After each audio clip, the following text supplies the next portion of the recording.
Okay, أعوذ بالله من الشيطان الرجيم بسم الله الرحمن الرحيم الحمد لله رب العالمين والصلاة والسلام على رسولنا محمد وعلى آله وصحبه أجمعين رضي الله عنا وعنكم وعن كافة المؤمنين ربنا آتنا من لدنك رحمة وهيئ لنا من أمرنا رشدا.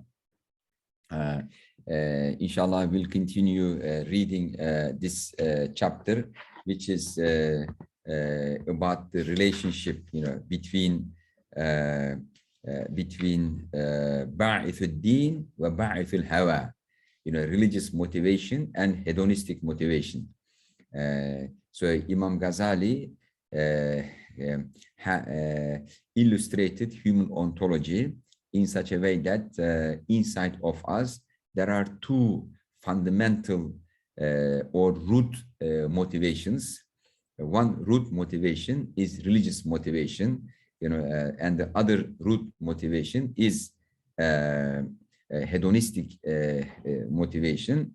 So these two types of motivations always in conflict with each other, and this relationship determines one's character and also the actions, the outcome. So based on this relationship, between the two types of motivations, one's sabr also takes different shapes. As you remember, Imam Ghazali defined sabr as resistance of religious motivation against hedonistic motivation. So this is how Imam Ghazali defined sabr. Patience, forbearance is resistance of religious motivation against hedonistic motivations. So in this relationship between hedonistic and religious motivations, he said that there are three states of relationship. In one state, hedonistic motivations defeat religious motivations. Then they become completely triumphal and they control one's actions. And then in the other state, religious motivation overcomes hedonistic motivations. They control one's actions, but majority of people, are on a different state, and on that state, religious motivations sometimes they overcome the hedonistic motivations, and sometimes hedonistic motivations overcome the religious motivations. So people usually swing between following the angel nature in themselves or the evil nature in themselves. So there are angelic feelings and motivations and the satanic feelings and motivations, and ordinary people swing between these opposite motivations. So this is what we will discuss today. Al-halatu al-thalitha, the third state, أن تكون الحرب سجالا بين الجندين, that the war, the conflict between the two sides, ba'ith al-hawa and ba'ith al-din, religious motivation and the hedonistic motivation, the war, the battle, the conflict between the two is continuous. So the war goes on. فَتَارَةً لَهُ الْيَدُ عَلَيْهَا وَتَارَةً لَهَا عَلَيْهِ. Sometimes, one side defeats the other, and then later the other side defeats the triumphant one. So they change positions. وهذا من المجاهدين يعد مثله من الظافرين، وأهل هذه الحالة هم الذين خلطوا عملا صالحا وآخر سيئا عسى الله أن يتوب عليهم. وهذا من المجاهدين. This type of person, is considered a warrior, a fighter, somebody who's fighting against the hedonistic desires, but he cannot defeat. So he's neither defeated nor triumphant, but struggling, fighting, min al-mujahideen. And this fight is called Jihad Akbar, the greatest war, the greatest battle, inside of a person. يعد مثله من الظافرين. But if he keeps fighting, even if he cannot overcome hedonistic self, still he is considered triumphant because he keeps fighting. Although he doesn't reach complete triumph, he's still considered zafir, triumphant. Why? Because he keeps the war inside. He keeps battling, he keeps fighting, but he's sometimes defeated.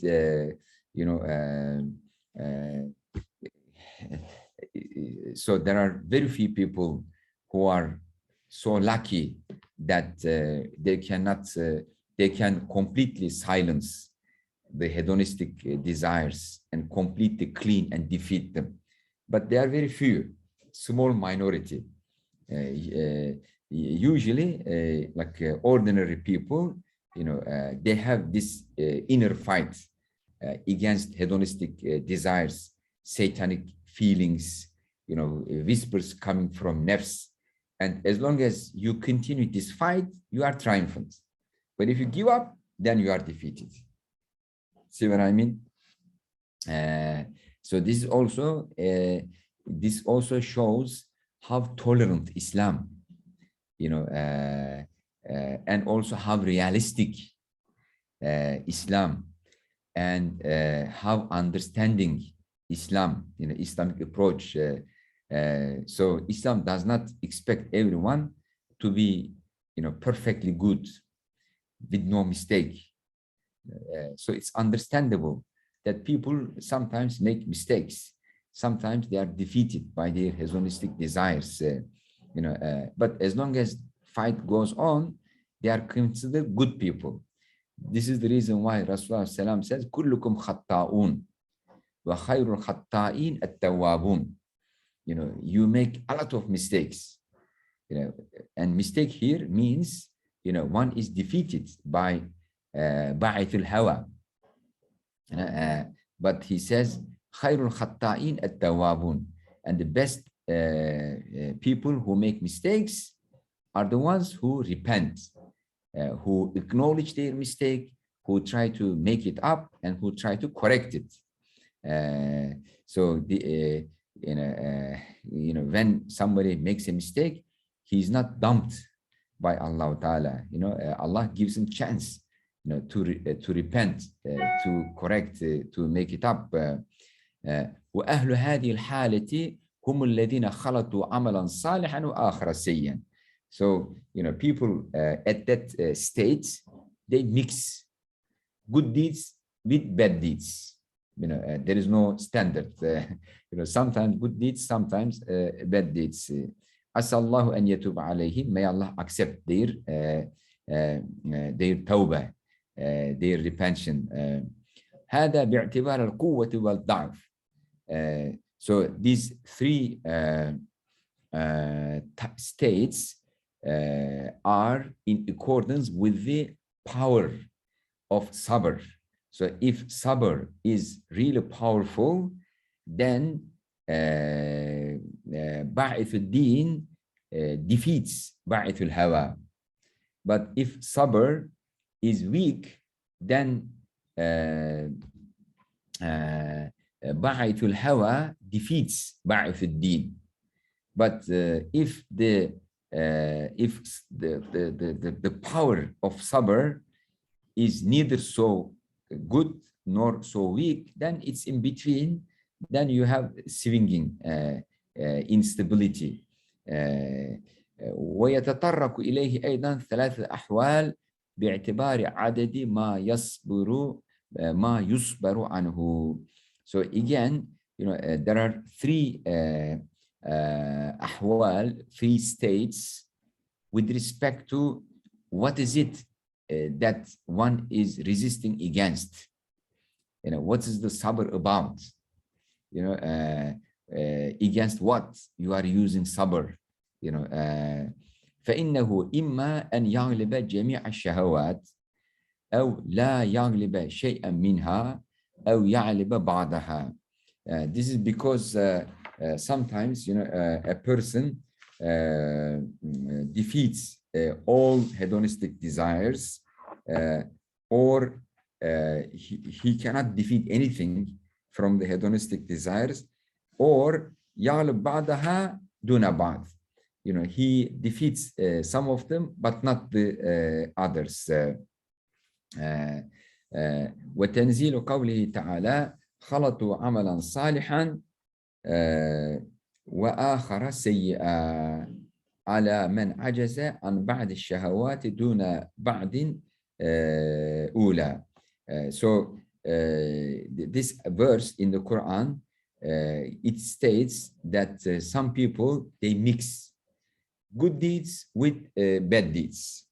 They mix good deeds with bad deeds. And this verse is about those people, who don't have the power, to control their hedonistic desires, but they control some of them.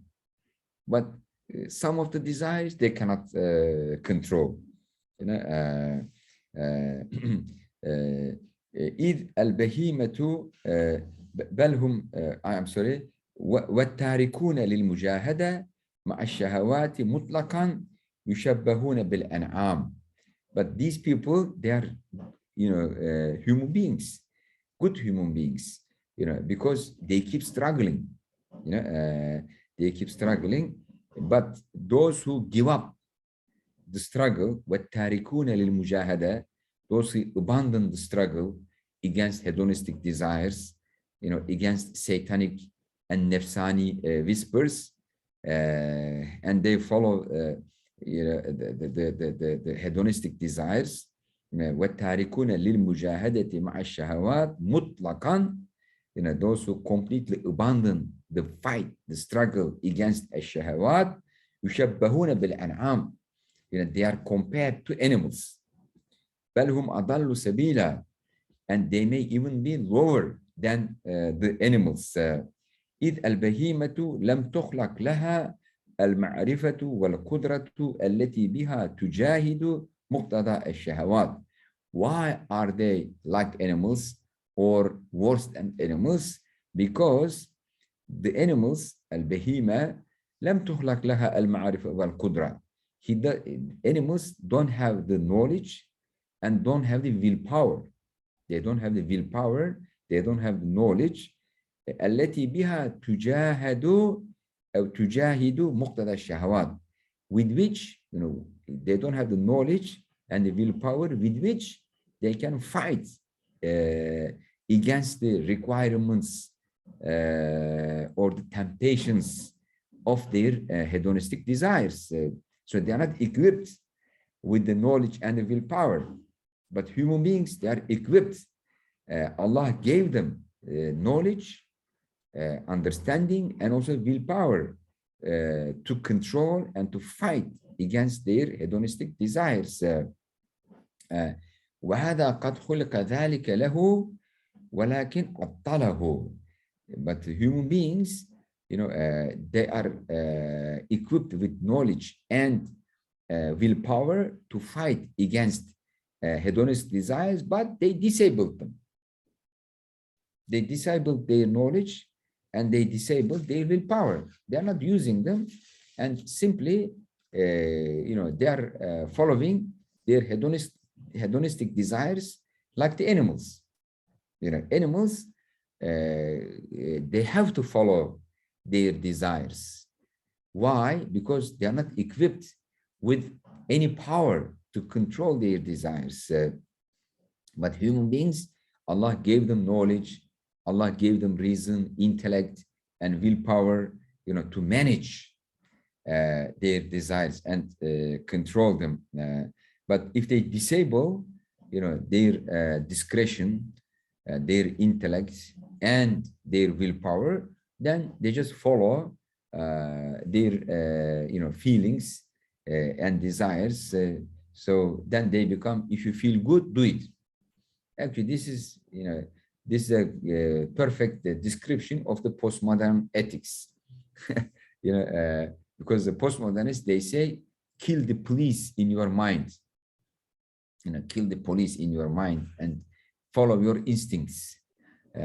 So, don't control your desires. So disable, your discretion, disable your willpower, and just follow, your desires. فهو الناقص حقا والمدبر يقينا. So this is a big mistake. This is a big shortcoming. If you disable, some of the precious qualities, powers Allah has given to you, then this is a big mistake. ولذلك قيل ولم أرى في عيوب الناس عيبا كنقص القادرين على التمام. So this is the reason why one poet said that لم أرى في عيوب الناس عيبا. I have not seen, a defect, a fault among the faults of people, among the faulty people. كنقص القادرين على التمام, worse than the faults or the defect of people who have power to become perfect. So there are people who have power, potential to become perfect, good, but they choose not to develop themselves and remain imperfect without any effort to change their faults, their mistakes. So they give up, any struggle, any effort to improve themselves. And the poet says the worst fault is their fault, because they have the potential, they have the power, to remove that fault from themselves, but they accept it and they give up any effort to clean themselves from it. So وينقسم الصبر أيضا باعتبار اليسر والعسر. Another classification of sabr is according to difficulty and easiness of sabr.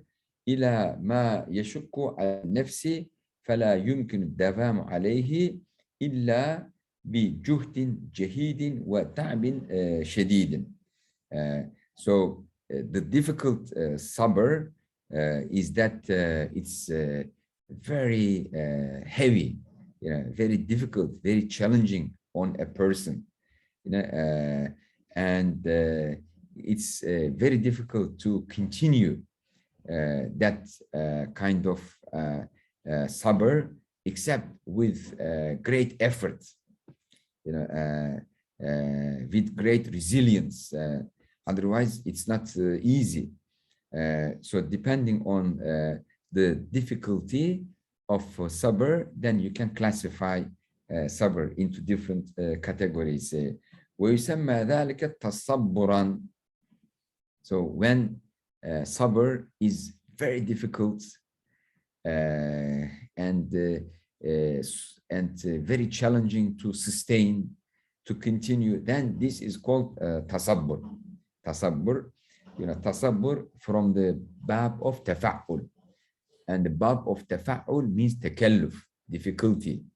like تعلمت العلم مسألة بعد مسألة. That means, I learned knowledge with difficulty, one issue after another issue. So it's not easy. Tasabbur and tawakkul, ta'allum, these are all from the same bab in Arabic. So if sabr with takalluf, then it's called tasabbur. And there's an hadith, Rasulullah ﷺ said, Man tasabbara sabbarahullah. So if someone, with difficulty tries to be patient, forbearing, sabbarahullah, Allah makes him patient.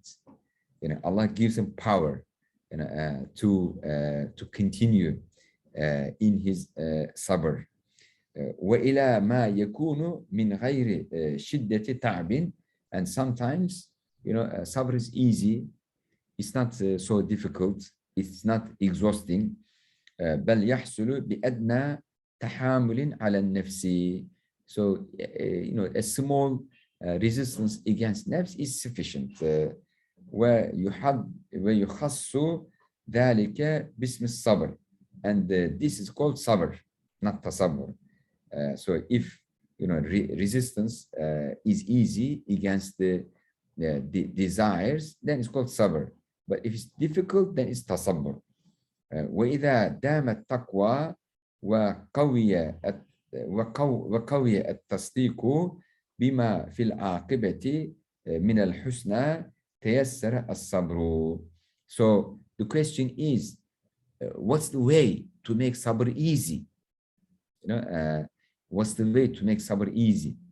Imam Ghazali answers this question. He says, وَإِذَا دَامَ التَّقْوَى, if a person continuously practices taqwa, taqwa means staying away from doubtful issues. Taqwa means staying away from gray area. So if someone stay away from gray area, from doubtful issues where you suspect whether something is right or wrong, so if someone continuously practices taqwa, وَقَوِيَ التَّصْدِيقُ بِمَا فِي الْعَاقِبَةِ, and also he empowers, strengthens his faith for the hereafter, what's going to happen in the hereafter.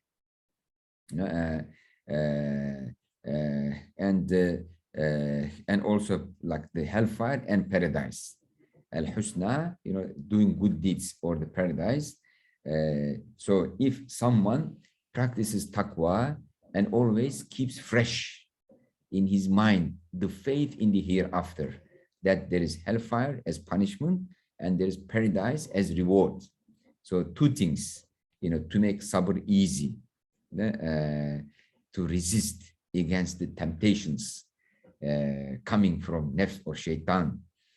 So those temptations can be more easily defeated, controlled, if you practice taqwa and if you keep in your mind hellfire, your belief, in hellfire and paradise fresh.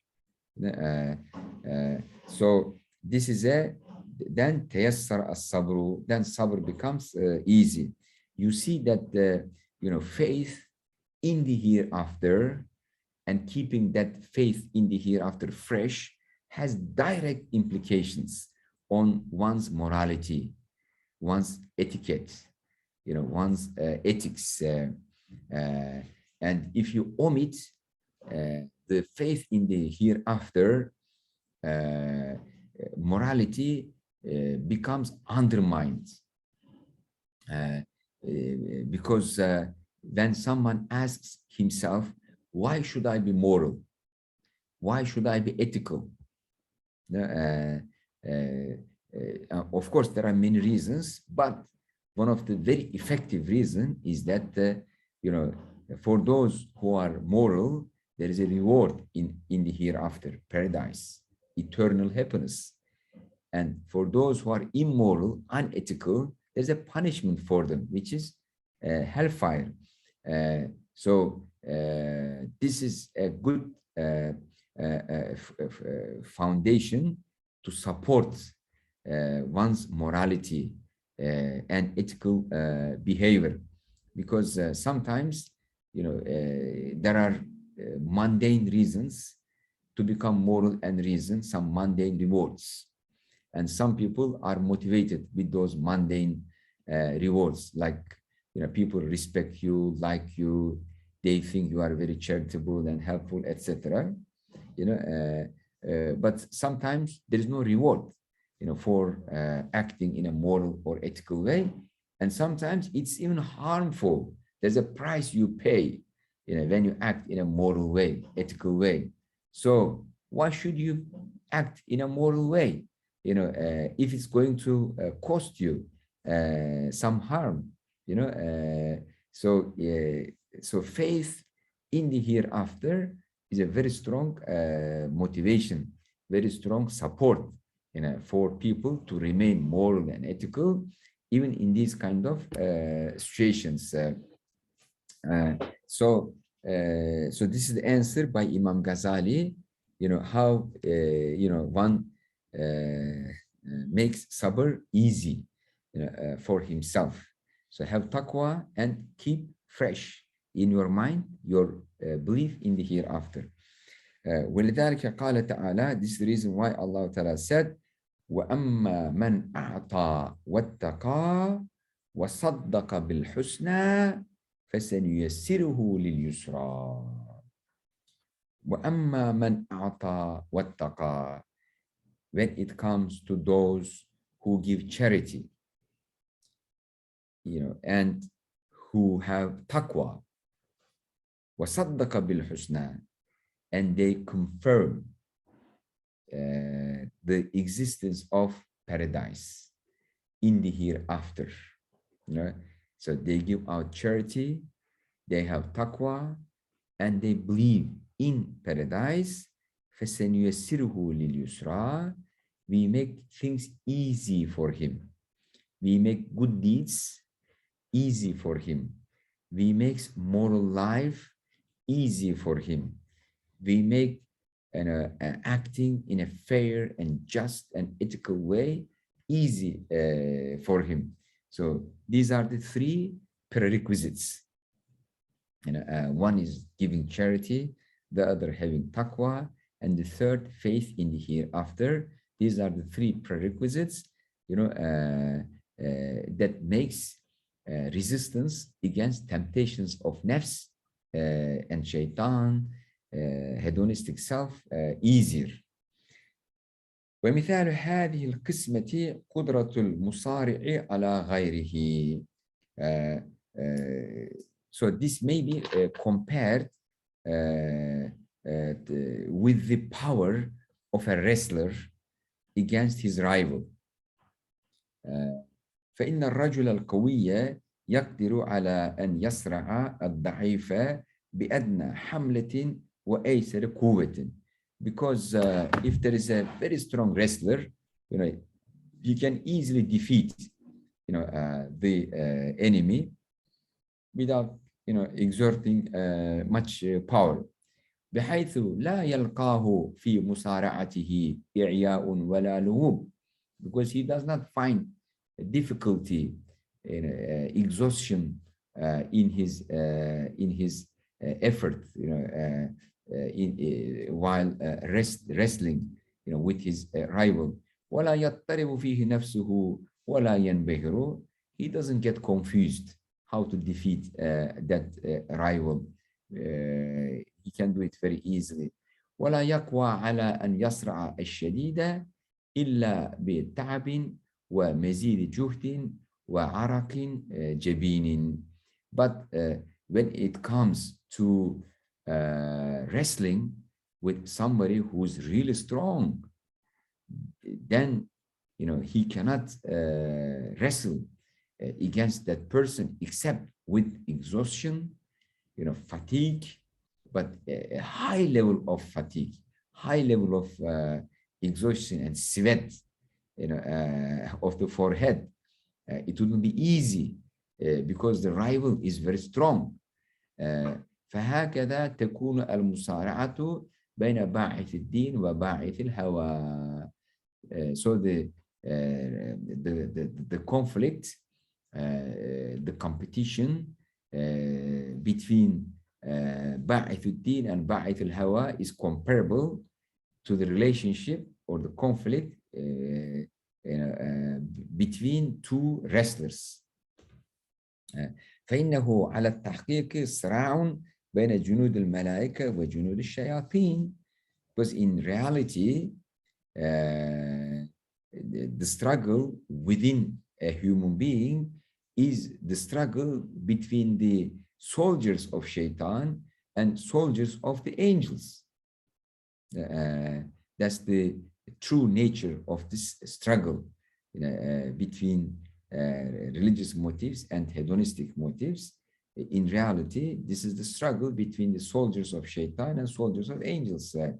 ومهما أذعنت الشهوات وانقمعت وتسلط باعث الدين واستولى وتيسر الصبر بطول المواظبة أورث ذلك مقام الرضا كما سيأتي في كتاب الرضا. So ومهما أذعنت الشهوات وانقمعت,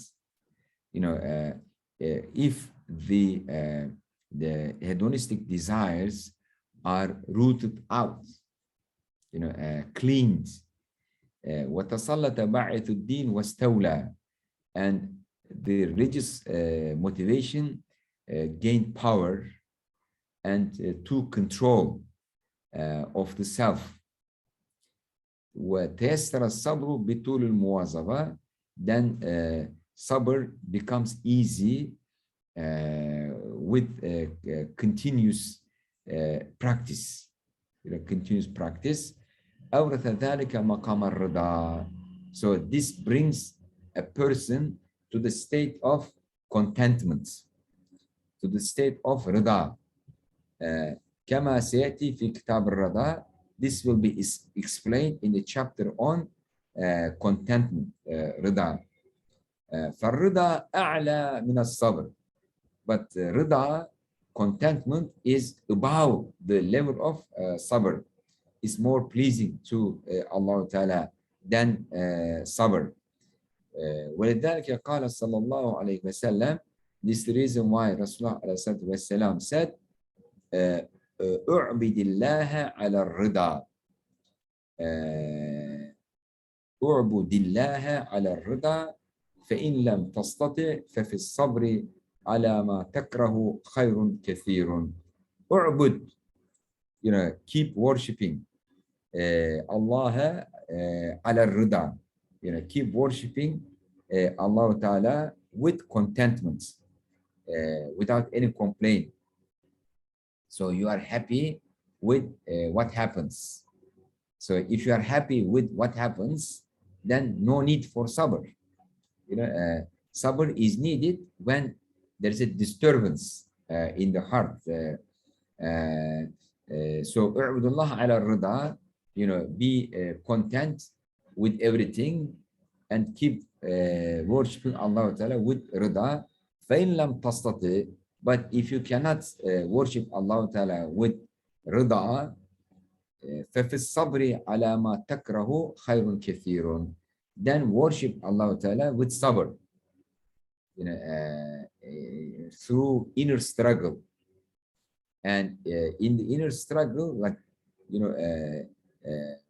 the hedonistic desires, they look very appealing, very attractive to you, and becoming patient and moral and ethical and pious may not be so attractive, to your nafs. But Rasulullah said, even though they are not attractive to you, there is a abundant khair for you, going against your desires. So there are three attitudes against undesirable things. One is complaint. Something bad happens and you complain about it. And the other is sabr. You are not really happy with it, but you are resisting against it. You are suppressing, your feelings about it. And rida means you are happy with it. You have no complaint about it, and there is no inner struggle, to be suppressed against it. So when you reach level of rida, inner conflict ends, and there is nothing to be suppressed. But at the level of nafs ammara, the temptations against social norms must be controlled and suppressed. Because the temptations are evil, they are wrong, they contradict established social norms. Then you have to suppress and you have to fight against them. This is the inner jihad. But at the level of rida, so if you are happy and content, with everything in religion, in morality, in ethics, then there is no inner conflict anymore. That's why this is a level which is above the level of rida, sabr. So rida is above sabr. So may Allah help us get to the level of rida. وقال بعض العارفين أهل الصبر على ثلاث مقامات. So some of the knowledgeable people, people who have irfan, and irfan is different than ilm. Irfan is experiential knowledge that's gained through spiritual epistemology. That's called irfan. We can discuss this more later in detail. So al-arifin, they said أهل الصبر على ثلاث مقامات. People who exercise sabr, they have three stations. أولها ترك الشكوى. So the first thing is abandoning complaint. So they don't complain. وهذه درجة نائبين. So this is the level of, or the degree of, the ones who just start the spiritual path. So they are beginners. So the beginners are required not to complain from anything that happens to them. They are not supposed to complain about anything. Just surrender, to the will of Allah Ta'ala. So the first step is this. والثانية الرضا بالمقدور. And the second is being happy with whatever you can do. Being happy whatever you can do. Being happy whatever is under your control. Maqdur. You are in charge of something. You are in control of something, and you become happy with it. And there are things that are beyond your maqdur, beyond your power, beyond your control, beyond your sphere of influence. Then you don't bother with them. So do whatever you can do and be happy with it. وهذه درجة الزاهدين. And this is the level of the ascetics, the zahidin.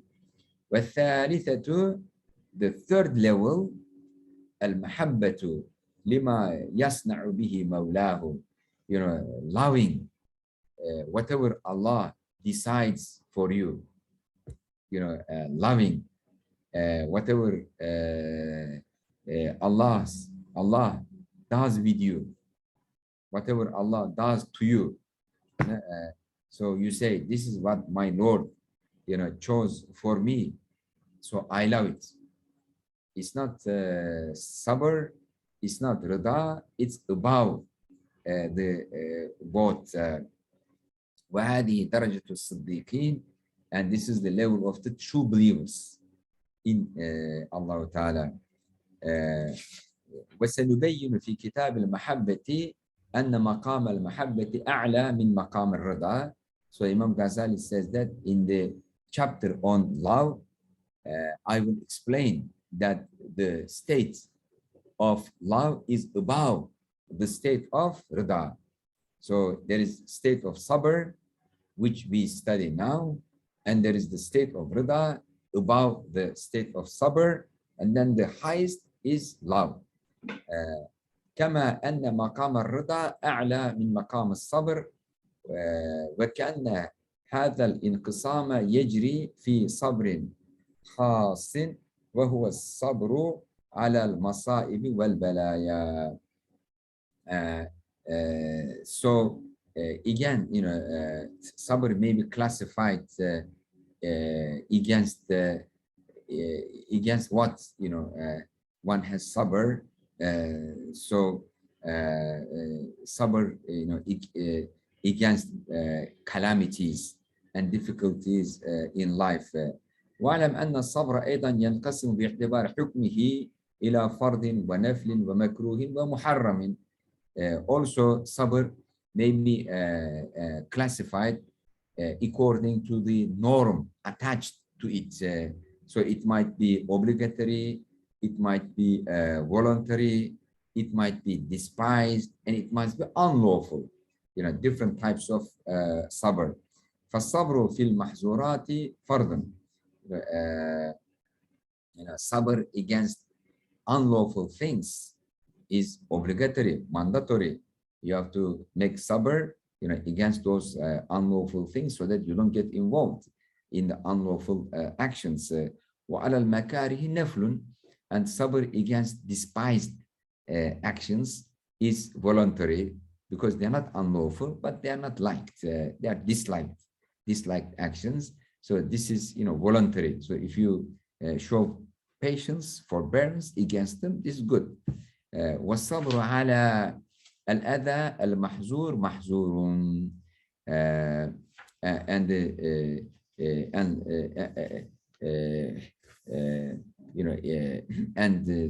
showing forbearance against disturbance or something haram, it's also not good. It is not acceptable. So if there is an acceptable action and one keeps trying to do it continuously and showing resistance to continue, it is not acceptable because it is something wrong anyway, because you have to leave it. Why do you make sabr, to continue doing it? Because it's mahzur, it's unlawful, unethical, immoral. Why do you show patience to keep doing something immoral? So that kind of sabr is not good, it's not acceptable. كمن تقطع يده أو يد ولده وهو يصبر عليه ساكتا. For instance, if someone's head is cut off, or someone's child's hand is cut off and he's showing sabr in this kind of situation, that's not acceptable.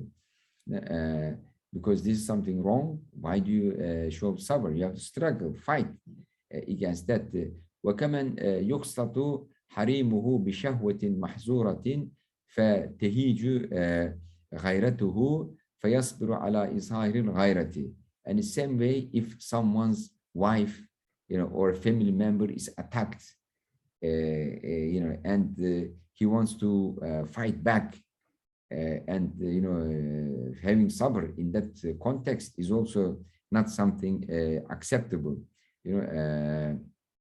One has to fight and resist in that kind of situation. So sabr does not mean pacifism. So this is what you understand from here. There are certain contexts you have to fight. You have to resist, and there are certain contexts. Pacifism should not be understood as sabr. فهذا الصبر محرم. That type of sabr is haram, because there is something committed against your what you are supposed to protect, and so there is a haram being committed, and you have the power to resist against it. So you are not supposed to have, passive action in that situation. You have to resist and reject and fight back. فالصبر المكروه هو الصبر على أذى يناله بجهة مكروهة في الشرع. And the despisable sabr is about a disturbance that reaches to you, or a harm that reaches to you, which is not acceptable in religion. So that's called sabr makruh. فليكن الشرع محك الصبر. And Imam Ghazali says, let Sharia be the criterion for your sabr. So if you want to know whether the sabr you have is good sabr or bad sabr, lawful sabr or unlawful sabr, haram or halal or makruh, use Sharia as your criterion. فكون الصبر نصف الإيمان لا ينبغي أن يخيل إليك أن جميعه محمود. So he said that don't be misled by the hadith that sabr is half of iman. So the fact that sabr is half of iman does not mean every kind of sabr is good. So sabr, with something unlawful is not good. بل المراد به أنواع من الصبر مخصوصة. So in the hadith, when it says, الصبر نصف الإيمان, it's a particular kind of sabr. The sabr that's fard or sunnah or nafila. That's the good kind of sabr, not the kind of sabr, for allowing something wrong to take place. All right, so inshallah we stop here. Any questions?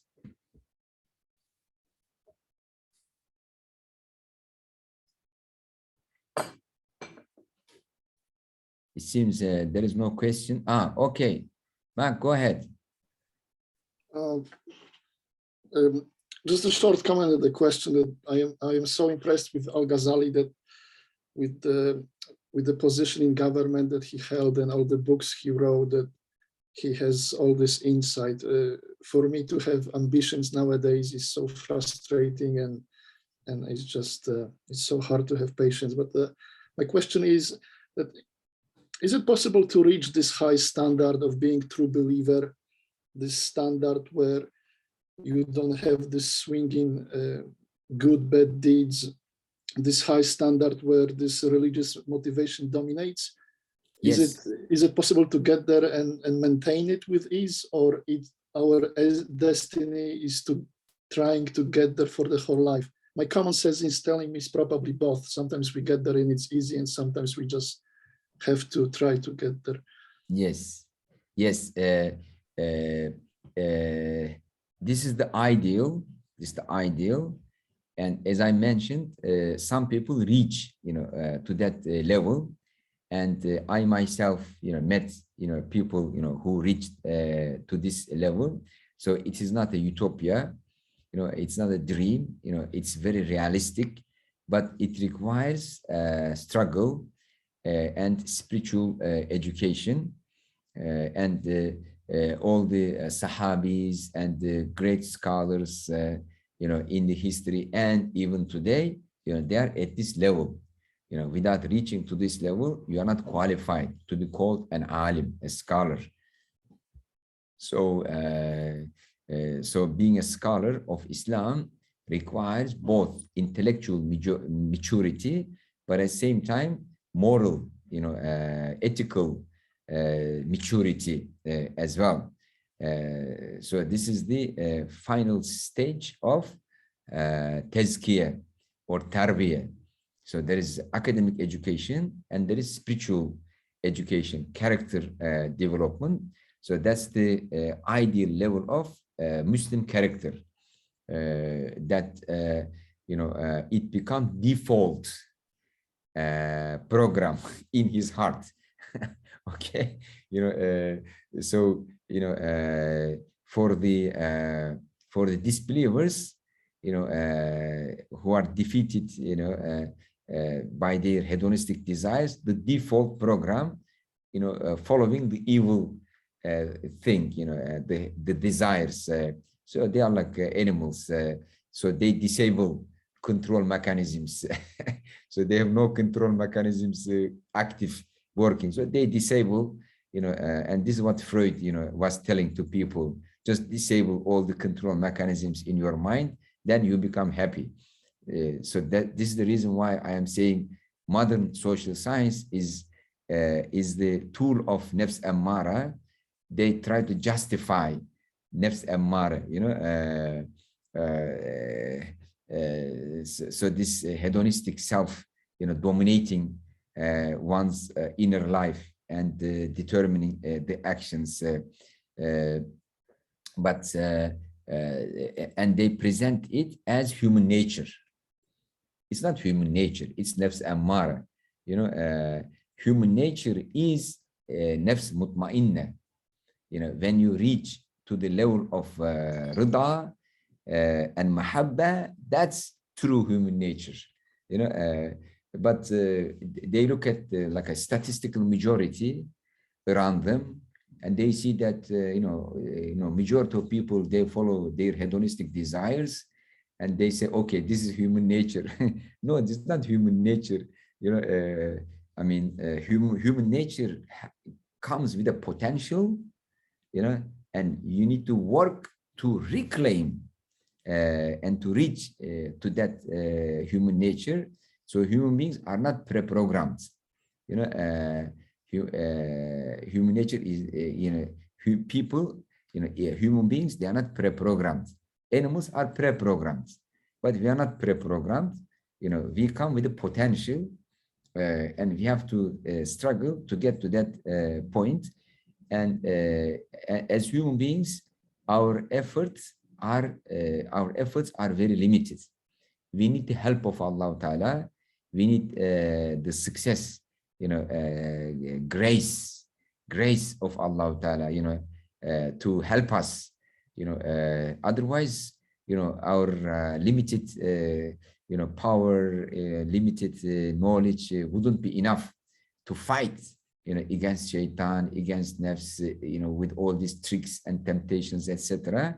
That's why, we struggle, but at the same time, we don't rely on our own effort. We always ask help of Allah Ta'ala, guidance of Allah Ta'ala, and inaya wal hidayah wat tawfiq from Allah Ta'ala. And when the tawfiq and inaya of Allah Ta'ala comes, you reach to that level easily. As people before us, reached to this level before us with the help of Allah Ta'ala, the channel is still open.